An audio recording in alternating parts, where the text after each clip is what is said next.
चलो आज हम वाक्य देख लेते हैं। सेंटेंस, क्या? सेंटेंस। अब सेंटेंस क्या है इसकी परिभाषा आप लोग देख लो। क्या है देखना परिभाषा में, जब एक से अधिक शब्द मिलते हैं तब वाक्य बनता है। एक से अधिक शब्द, और शब्द तो आपको बताया हूं, शब्द जो है अक्षर से मिलकर के बनता है, ठीक है ना। दूसरे शब्दों को क्या देंगे अथवा में, एक से अधिक शब्दों के मेल को वाक्य कहते हैं, या फिर इंग्लिश में इसी को बोलेंगे a combination of more than one word is called a sentence. एक से अधिक शब्दों के मेल को सेंटेंस या फिर वाक्य कहते हैं, ठीक। अब वाक्य के प्रकार भी हैं, वाक्य के कई प्रकार हैं, तो उसी को देखेंगे। काइंड्स ऑफ सेंटेंस, वाक्य के प्रकार, वाक्य के प्रकार। वाक्य के कितने प्रकार हैं? अब देखेंगे वाक्य के 5 प्रकार हैं। कितने प्रकार है वाक्य के? 5 प्रकार है। पहला प्रकार है असर्टिव सेंटेंस। पहला है असर्टिव सेंटेंस, माने सामान्य वाक्य, साधारण वाक्य। दूसरा है इंटरोगेटिव सेंटेंस। दूसरा क्या है? इंटरोगेटिव सेंटेंस, माने प्रश्नवाचक वाक्य, जिसमें प्रश्न पूछने वाला हो। तीसरा है इंपरेटिव सेंटेंस। क्या है तीसरा?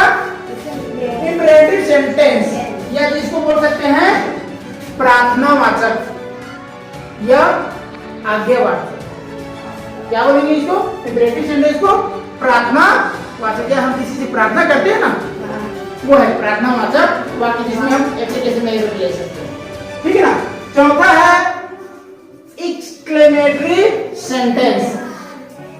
एक्सक्लेमेटरी सेंटेंस मतलब विस्मयादि बोधक वाक्य, जिसमें आश्चर्यजनक हो, जिसमें आश्चर्य हो, ऐसे वाक्य को एक्सक्लेमेटरी सेंटेंस कहते हैं, ठीक है।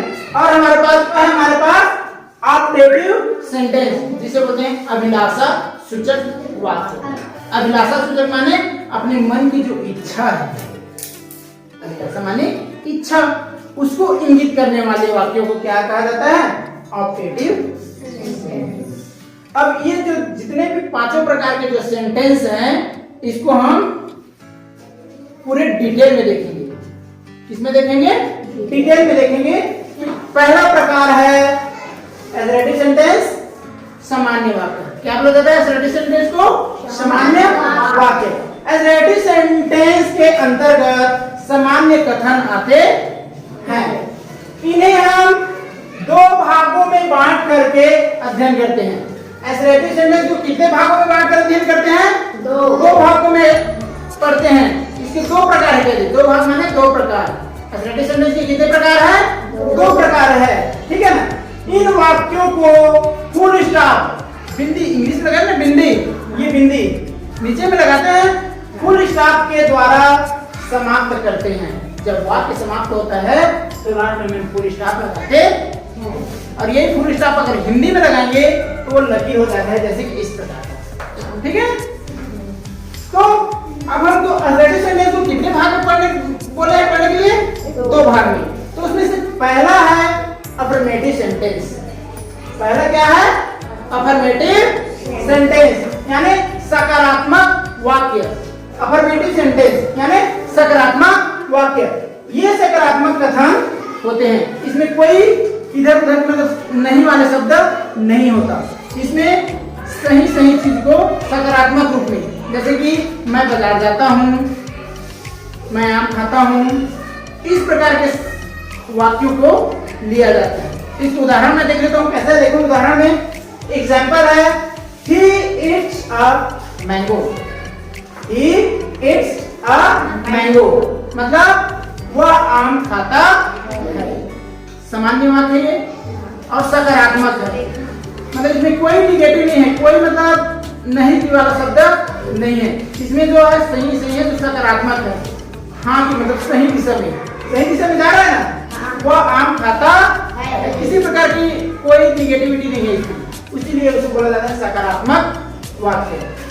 दूसरा उदाहरण है शी इज अ गर्ल, वह एक लड़की है। और अनेक वाक्य हम दे सकते हैं, मैं बाजार जाता हूं, ये भी एक सकारात्मक वाक्य है और सामान्य भी है। अब जहां लास्ट हुआ, वाक्य का अंत हुआ, जैसे कि he ate a mango, जो लास्ट में जो लगा है ये बिंदी, इसी को बोला जाता है फुल स्टॉप। क्या बोला जाता है इसको? Full stop. अगर हम हिंदी भाषा में लेंगे तो ये चिन्ह जो है बदल जाता है एक लकीर के रूप में। आखिरी आप पुस्तक देखो, पढ़ते रहते हो, ये लगा रहता है। और इंग्लिश में फुल स्टॉप ऐसा लगा रहता है। ठीक है। दूसरा वाक्य में भी वैसी है, शी इज अ गर्ल, वह एक लड़की है, फुल स्टॉप। हिंदी में देखो, हिंदी में मैं लकीर लगा दिया हूं, वह एक लड़की है। देखो ऑक्सिलरी सेंटेंस के दूसरे प्रकार, यानी दूसरा भाग है निगेटिव सेंटेंस। पहला भाग था अफर्मेटिव सेंटेंस, सकारात्मक वाक्य, और उसका दूसरा भाग है निगेटिव सेंटेंस, यानी कि नकारात्मक वाक्य। ये शब्द से स्पष्ट है कि ये नकारात्मक माने नहीं वाले वाक्य, जिस वाक्य में नहीं हो, ऐसे वाक्य को नकारात्मक वाक्य कहा जाता है ना। तो चलो इसकी थोड़ा सा डेफिनेशन देखते हैं। ये नकारात्मक कथन होते हैं, वही बताया ना, नकारात्मक माने नहीं वाले कथन होते हैं। एवं इन वाक्यों में नो, नॉट, नेवर और नन आदि का प्रयोग होता है। नो माने भी नहीं होता है, नॉट माने भी नहीं होता है, नेवर माने कभी नहीं, नन माने नहीं हो रहा है, तो नकारात्मक वाक्य का मतलब है जिसमें ना हो, नहीं हो। उदाहरण में देखो, एग्जाम्पल है आई हैव नो बुक, मेरे पास पुस्तक नहीं है। लास्ट में फुल स्टॉप। लास्ट में क्या लगा? फुल स्टॉप, मतलब वाक्य वहां से हमारा समाप्त हो गया। दूसरा है he is not singing, he is not singing, he लड़का के लिए प्रयोग होता है, इसलिए वह नहीं गा रहा है। क्या बोलेंगे इसको?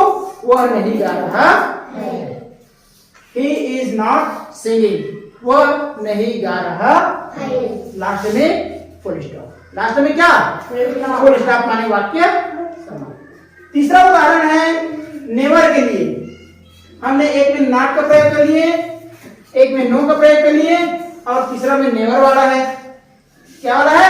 नेवर वाला है। नेवर टेल लाइज, कभी झूठ नहीं बोलना, कभी झूठ नहीं बोलना, वही बोल रहा है नेवर टेल लाइज। लाई माने होता है झूठ, कभी झूठ नहीं बोलना, टेल यानी बोलना, कभी झूठ नहीं बोलना, नेवर टेल लाइज। ये रहा हमारा असरेटिव सेंटेंस का दूसरा भाग, यानी दूसरा प्रकार निगेटिव सेंटेंस। असरेटिव सेंटेंस सामान्य वाक्यों को कितने भागों में बांटा है? दो भागों में। पहला है अफर्मेटिव सेंटेंस और दूसरा है निगेटिव सेंटेंस। ये है निगेटिव सेंटेंस। इससे पहले हमने क्या पढ़ा था? Affirmative sentence. ठीक है, आया समझ में? यहां तक कि कोई डाउट है? अगर कोई डाउट हो तो प्लीज मुझसे पूछ लो।